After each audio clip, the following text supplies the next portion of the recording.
As comunidades de fé da paróquia Santa Dulce dos Pobres, no bairro São Lucas, aqui em BH, realizam bonita ação solidária para marcar a celebração do Natal das crianças do aglomerado da Serra.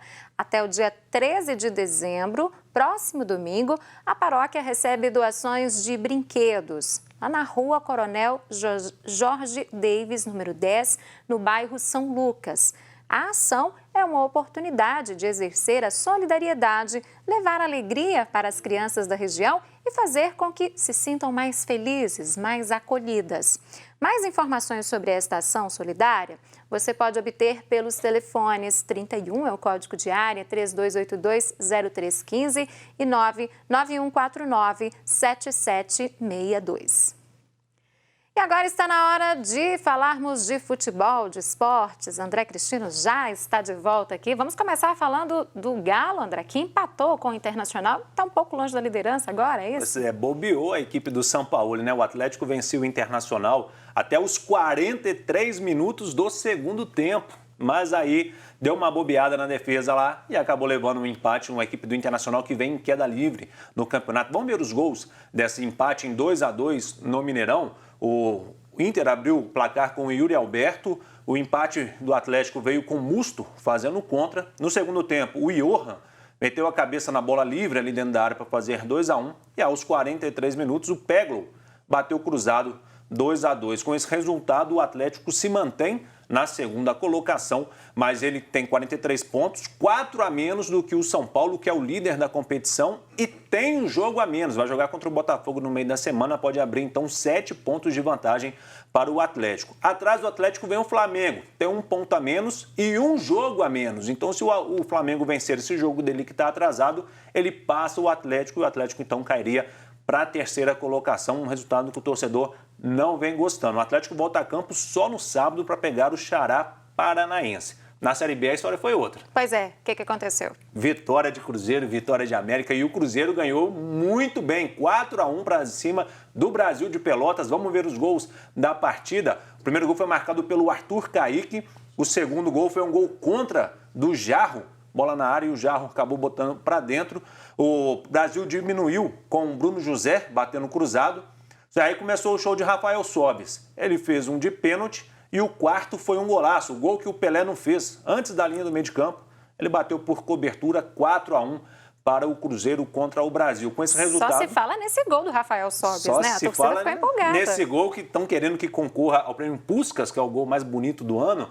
E com esse resultado, o Cruzeiro chegou à 11ª colocação, são 34 pontos. E ele está a 9 pontos do Cuiabá, que é o quarto colocado, e a 9 pontos do Figueirense, que é o primeiro time dentro da zona do rebaixamento. O Felipão fala que tem que olhar lá para baixo. Mas o torcedor quer olhar lá para cima. O Cruzeiro tem a melhor campanha nos últimos 10 jogos, 70% de aproveitamento. Então o torcedor acredita sim no acesso. Quem está muito encaminhado para o acesso é o América. Tem 85,8% de voltar para a primeira divisão, de acordo com o Departamento de Matemática da UFMG, e venceu o CSA por 1-0 nessa rodada, um gol do Ademir. O América é o segundo colocado, tem 4 pontos a menos do que a líder Chapecoense, e aí ele vem no embalo. Os jogos da Série B tem a rodada amanhã. Amanhã, às 7h15 da noite, o América vai jogar em casa contra o Sampaio Correia no Independência. E mais tarde, às 9h30, o Cruzeiro entra em campo fora de casa, vai pegar o CRB lá no Rei Pelé. Tá certo, André. Tá aí a atualização, então, do futebol nesse fim de semana pra gente. Muito obrigada e até amanhã. Até amanhã.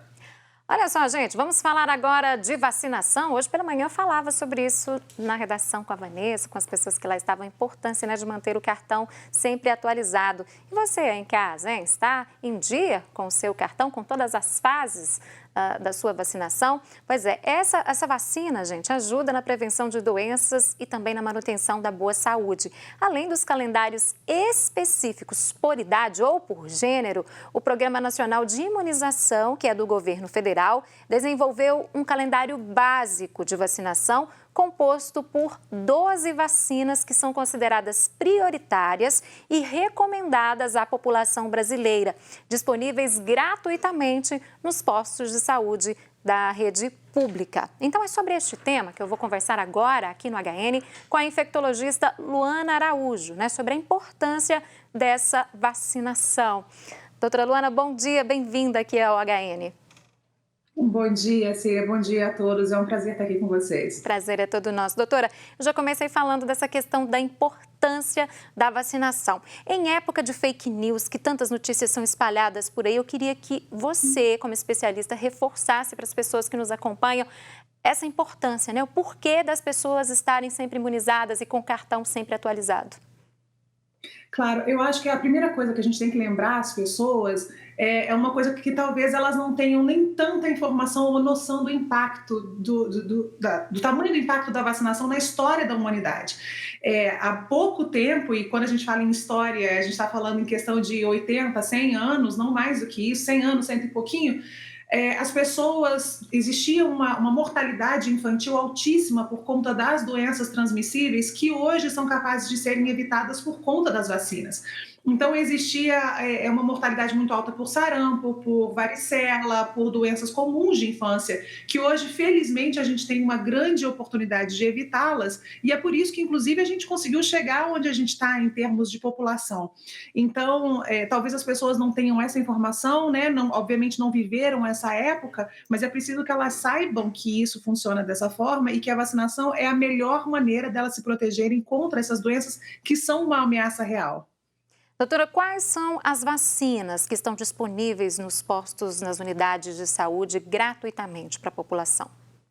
Existem vacinas a depender da sua faixa etária. Então, as vacinas que as pessoas conhecem melhor e que estão disponíveis absolutamente gratuitas são as vacinas da infância. Né? Então, existem algumas que são muito importantes, que outras pessoas tenham acesso, mas talvez seja mais interessante que a gente frise aqui as vacinas comuns da infância. Aquelas que você precisa dar no seu neném quando ele nasce, tuberculose, hepatite B e outras seguintes do calendário. Essas vacinas, principalmente porque essas crianças estão em contato com outros adultos, elas são fundamentais para que protejam esses nenéns que não têm um sistema imunológico suficientemente capaz de lidar sozinho com essas coisas. Então, todas essas vacinas da infância, todas aquelas que são indicadas pelo pediatra ou por quem acompanha a criança, são fundamentais. E no Brasil a gente tem a felicidade de ter essas vacinas de forma gratuita no posto de saúde. Não é a realidade em outros países. Vamos aproveitar isso então, né, gente? Cuidar da nossa saúde. Doutora, e no nosso caso, para os adultos, em quais são as vacinas que devemos ficar atentos aí ao calendário? Existem vacinas que são fundamentais para o adulto e que a maioria das pessoas esquece. Eu vou ressaltar uma aqui, que é a vacina antitetânica. As mulheres têm mais chance de ter essa vacina completa porque muitas delas passam pelo processo da gravidez e do parto e nesse processo a vacina antitetânica ela é reforçada. Mas é preciso que as pessoas se lembrem que a vacina antitetânica precisa ser feita a cada 10 anos e muita gente não sabe. E como o tétano não é uma doença tão comum para a maioria das pessoas, embora ela exista e todo mundo esteja sob risco, elas acabam esquecendo de fazê-las. Então, é a cada 10 anos até a pessoa ir embora. Tá? Então, essa é uma. As hepatites são outras que são importantes, principalmente a depender da sua profissão. Profissionais de saúde precisam ter a vacina contra hepatite B absolutamente em dia, porque a gente corre um risco maior. Então, depende também disso, mas qualquer coisa que você precise saber com relação à vacinação é só procurar o seu posto de saúde, que imediatamente você vai ter sua carteira atualizada. Para aquelas pessoas, eu ouço muito as pessoas falarem, eu perdi o meu cartão, não me lembro, no caso dessas vacinas que você disse, que são de 10 em 10 anos, né? Não me lembro quando eu vacinei. O que fazer nesse caso? É só procurar o posto, parece uma redundância, mas é só procurar o posto, porque mesmo nesses casos em que a pessoa ou não se lembra se tomou ou se não tem o registro da tomada, isso vai ser revisto no posto de saúde e vai ser feito um esquema de acordo com essa circunstância. Então vamos lá, a gente tem vacina para gripe, a gente tem a vacina antitetânica, a gente tem a vacina da hepatite B, a gente tem essas vacinas que são dependentes do risco, principalmente profissional dessas pessoas ou do momento de vida. Então isso vai ser analisado de forma individual e esse cartão vai ser completado ou reiniciado de acordo com o necessário. Agora, doutora, as pessoas têm uma tendência a procurar pela vacina, pela imunização ou se preocuparem com a situação quando muito se fala no risco da doença, como é o caso agora do coronavírus, que estamos com essa expectativa toda? Infelizmente, a gente tem uma cultura de correr atrás do prejuízo, ao invés de estar à frente e evitar o risco. A vacina é essa grande chance de você ter uma exposição controlada, capaz de acender o seu sistema imunológico, digamos assim, contra esse agente de doença e assim prevenir o surgimento da doença. Só que quanto mais as pessoas ouvem falar numa determinada doença, e é por isso que a questão educacional é tão importante, quanto mais elas ouvem falar, mais elas se interam do risco, mais elas procuram uma ferramenta de evitar essa doença. Vacinas são sempre, sempre melhores do que a doença em si e do que o tratamento que essa doença eventualmente vai necessitar. Às vezes, nem isso a gente consegue. Por exemplo, a meningite é uma doença gravíssima que pode levar ao óbito em muito pouco tempo, questão de horas às vezes, e precisa de atendimento médico de urgência, de emergência. Mas existe vacina contra ela, então não tem necessidade da gente passar por isso, né? Assim como a febre amarela, e a gente teve isso não foi há muito tempo atrás. Então, as pessoas precisam só começar a mudar um pouquinho essa chave de, ao invés de correr atrás do prejuízo, atrás de medicação para uma doença que é prevenível, a gente buscar a vacina para evitar passar por essa angústia. Tá certo. E não ouvir fake news de forma alguma, sempre consultar fonte segura, né, doutora? Sempre, sempre. Na dúvida, procure o seu médico, na dúvida, procure seu posto de saúde. Essas pessoas estão preparadas para resolver as suas dúvidas e produzir para você o melhor resultado para a sua saúde. Tá certo, doutora Luana, muito obrigada pela sua participação, pela sua contribuição e até uma próxima oportunidade. Por nada, até. Bom dia. Bom dia. Bom, e o nosso HN de hoje fica por aqui. Você pode rever esta edição lá no site da TV Horizonte. Lembrando que nós estaremos de volta amanhã, que é feriado municipal, dia de Nossa Senhora da Conceição, aqui na capital. Estaremos de volta às 8h30. Uma ótima segunda, fiquem com Deus e até amanhã. Tchau, tchau.